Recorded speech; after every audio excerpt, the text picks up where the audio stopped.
নমস্কার বন্ধুরা, চন্দ্র রান্নাঘরে স্বাগত। আজকে আমি আপনাদের আবার একটা অভিনব উচ্ছে ভাজা করে দেখাচ্ছি। কি দিয়ে? আলু উচ্ছে ভাজা। আলু উচ্ছে ভাজা পেঁয়াজ দিয়ে, কাঁচা লঙ্কা দিয়ে, আর কালো জিরে আর সর্ষে, লবণ হলুদ আর সর্ষের তেল অবশ্যই দিয়ে ভাজা করছি। হ্যাঁ, উচ্ছেগুলোকে দেখুন আমি পাতলা পাতলা করে চাকচাক করে কেটে নিয়েছি। হ্যাঁ, দানাগুলো কিন্তু ফেলে দিয়েছি। আপনারা দানা শুদ্ধ কাটতে পারেন, কিন্তু কাটতে গিয়ে এই যে আছে, এর মধ্যে দেখুন দানা আছে, তো ওই বটিতে লেগে যাচ্ছে আর টুকরো টুকরো হয়ে যাচ্ছে। স্বভাবতই আমরা এই যে উচ্ছে ভাজাটা আমরা কাটি, এরকম উচ্ছেগুলোকে নিয়ে লম্বা লম্বা করে কাটে, কিন্তু আমি গোল গোল করে কেটেছি, কারণ আমার হাজব্যান্ড এরকম খেতে চেয়েছে। দেখুন কড়াই বসে দিয়েছি, এবার আমি তেল দিয়ে দিচ্ছি। তেল দিয়ে দিলাম আর দেব এই কালো জিরে আর সর্ষে।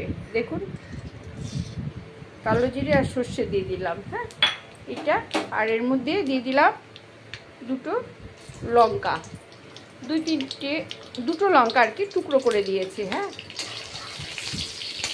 এবার দিয়ে দেব এই লঙ্কাটা একটু ভাজা ভাজা হলে আমি এর মধ্যে দিয়ে দেব এই যে পেঁয়াজ। হ্যাঁ, আর এই যে আলু আর উচ্ছেটা দেখেছেন, এর মধ্যে লবণ হলুদটা এর মধ্যে পুরোটা দিয়ে দিলাম, দিয়ে মেখে দেবো। হ্যাঁ, পুরো মেখে দেবো, শুকনো কিন্তু জল নেই। হ্যাঁ, একদম শুকনো। জল থাকলে কাদা কাদা হবে, খেতে অতটা সুন্দর লাগবে না। দেখুন এই একটা পেঁয়াজ দিয়ে দিলাম। হ্যাঁ, বেশি না, একটা পেঁয়াজ দিয়ে দিলাম। দেখবেন পেঁয়াজ দিয়ে উচ্ছে ভাজা খেতে খুব ভালো লাগে। উচ্ছে চচ্চড়ি করে না, জিরে বাটা আর শুকনো লঙ্কার গুঁড়ো দিয়ে, হ্যাঁ, ওইটা একরকমের ঝাল করে, উচ্ছের ঝাল করে। এটা আবার পেঁয়াজ দিয়ে একটু ভাজা ভাজা, পেঁয়াজটা একটু মানে পুড়ে যাবে না, একটু নেড়ে চেড়ে নিতে হবে। হ্যাঁ, এবার এই যে উচ্ছে আর আলুটা মেখে পুরোটাই আমি একবারে দিয়ে দেবো। হ্যাঁ, দেখুন এই উচ্ছের সাথেই এই উচ্ছে মানে কি পেঁয়াজের সাথে উচ্ছে আর আলুটা ভাজা হবে। হ্যাঁ, উচ্ছেটাও ভাজা হয়ে যাবে, আলুটাও ভাজা হয়ে যাবে, পেঁয়াজটাও ভাজা হয়ে যাবে।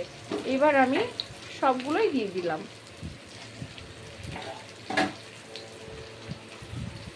সব দিয়ে দিলাম। হ্যাঁ, আন্দাজ করে কিন্তু লবণ আর হলুদটা আপনারা দেবেন। হ্যাঁ, অবশ্যই এটাকে মিডিয়াম আঁচে ঢেকে ঢেকে ভাজবেন। হ্যাঁ,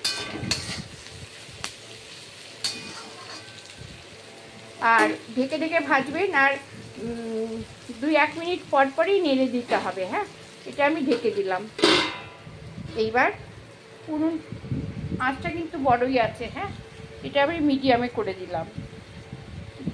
2 মিনিট বাদে আমি এটাকে খুলে 2 মিনিট বাদে এটাকে খুলে আমি নেড়ে দেবো। হ্যাঁ, দেখুন খুলে দিলাম। এই যে উচ্ছে ভাজা, দেখুন এবার নেড়ে দেব। দেখুন মানে কড়াইয়ে কিন্তু একদম তেল নেই, অল্প তেলে এটা ধীরে ধীরে ধীরে ধীরে এই কড়াইয়ে ভাজা হবে। হ্যাঁ, ঢেকে ঢেকে ঢেকে ঢেকে ভাজা হবে। উচ্ছেও ভাজা হয়ে যাবে, আর আলু সেদ্ধ হয়ে যাবে, আলু ভাজা হয়ে যাবে, পেঁয়াজও ভাজা হয়ে যাবে। হ্যাঁ, কিন্তু এইরকম অল্প আঁচে ধীরে ধীরে ঢেকে ঢেকে এই ভাজাটা করতে হবে। এটা আমি আবার ঢেকে দিলাম। হ্যাঁ, আবার 2 মিনিট বাদে আবার নেড়ে দেব। দেখুন বন্ধুরা, চলে আসলাম, খুলে দিলাম, ভাজা ভাজা হয়ে এসছে। দেখছেন উচ্ছেটা আর একটু ভাজা হবে, এইভাবে উচ্ছেটা আর একটু ভাজা হবে। পেঁয়াজ আর আলুটা প্রায় ভাজা হয়ে এসছে। এইবার আমি এই উচ্ছে আলু পেঁয়াজের ভেতরে এই যে কালো জিরে আর সর্ষে ফোড়ন দিয়ে ভাজা করছি লবণ হলুদ দিয়ে, তার মধ্যে এবার আমি ছড়িয়ে দেব পোস্ত। যদি পোস্ত আপনারা না দিতে চান, কেউ পছন্দ না করেন, দেবেন না, কিন্তু এইটা দিলে কিন্তু খেতে খুব ভালো লাগবে। হ্যাঁ, খুব সামান্য পোস্ত আমি দিয়ে দিলাম। এটা এবার ভাজা ভাজা হবে, একটা মুখরোচক উচ্ছে আলু ভাজা। এবার আমি আঁচটা বড় করে দিলাম, আর ঢেকে আর দেব না, এবার শুধু নাড়াচাড়া করব আর ভাজা ভাজা করব। হ্যাঁ, এতে পোস্তটাও ভাজা হবে, যখন মুখে পড়বে খুব ভালো লাগবে খেতে। হ্যাঁ,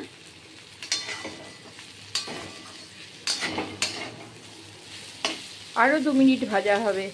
হ্যাঁ, আরও 2 মিনিট ভাজা হবে, একদম লাল হয়ে যাবে, আলুটাও লাল হয়ে যাবে, উচ্ছেটাও অনেকটাই লাল হয়ে যাবে।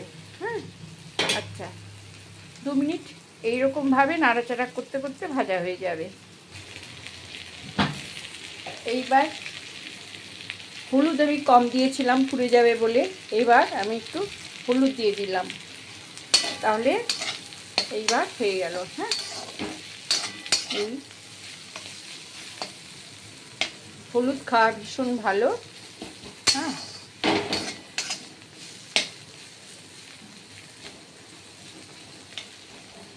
আমি কড়াইয়ে 2 মিনিট রাখবো, তারপরে আমি থালাতে সার্ভ করে দেখাবো। 2 মিনিট এই গরম কড়াইয়ে থাকবে। হ্যাঁ, গরম কড়াইয়ে থাকবে, তারপরে দেখবেন যখন তুলে নেবেন তখন খুব ভালো লাগবে। গ্যাস কিন্তু অফ করে দিয়েছি। হ্যাঁ, কিন্তু যদি তেল টেল কোথাও থাকে তাকে চুইয়ে পড়বে। হ্যাঁ, অফ করে দিলাম, এবার কড়াতে থাকবে, তারপরে আমি তুলে সার্ভ করে দেখাবো। উচ্ছে ভাজা করতে গেলেও অনেক সময় লাগে, ধীরে ধীরে এগুলো করলে খেতেও খুব টেস্ট লাগে। একটা জিনিস দেখুন বন্ধুরা, আমি এই যে উচ্ছে ভাজাটা করেছি এইরকমভাবে করে 4-5টায় রেখে দিয়েছি, মাঝখানে দেখুন তেলটা চুইয়ে চুইয়ে পড়েছে। কেন? কারণ কি, অল্প তেলে রান্না করলে এই উচ্ছে ভাজাটা যদি আরও কম তেল দিতাম কড়াতে লেগে তো খেতে ভীষণ তেতো লাগতো। পেঁয়াজ আছে, তেলটা শুষে নিয়েছিল। আপনারা যারা রান্না করেন তারা সবাই জানেন যে পেঁয়াজ ভাজা হয়ে গেলে তেল ছেড়ে দেয়। অতিরিক্ত তেল খাওয়া ভালো না বলে আমি এই তেলটা এইভাবে নিচে সরিয়ে রেখেছি, কম তেলেও আমি ভাজিনি, ভালোভাবে অন্য তেলে এটা আবার অন্য কিছু দিয়ে দেব। এইটা আমি আস্তে আস্তে এই ছাকনা দিয়ে আস্তে আস্তে হাতা দিয়ে সব তুলে নেব। হ্যাঁ, তুলে নেব, ঠিক দেখাচ্ছি। এই যে এইভাবে আমি এইভাবে সমস্ত কাঠি একবারে, একটু লাগবে না, সব আমি তুলে নেব। হ্যাঁ, তারপরে দেখাবো। দেখুন তেল রয়ে গেছে, এই যে আমি এইটা তুলে নিয়েছি। হ্যাঁ, এবার আপনারা দেখুন, এটা যখন গরম ভাতে খাবেন, হ্যাঁ মেখে খাবেন, তখন দেখবেন খুবই সুন্দর হয়েছে, খুবই ভালো লাগবে। হ্যাঁ, একবার এইভাবে আপনারা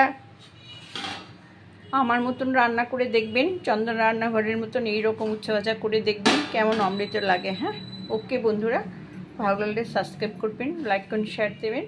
আমিও আপনাদের পাশে আছি, প্রত্যেকের পাশে আছি। হ্যাঁ, আপনারা হয়তো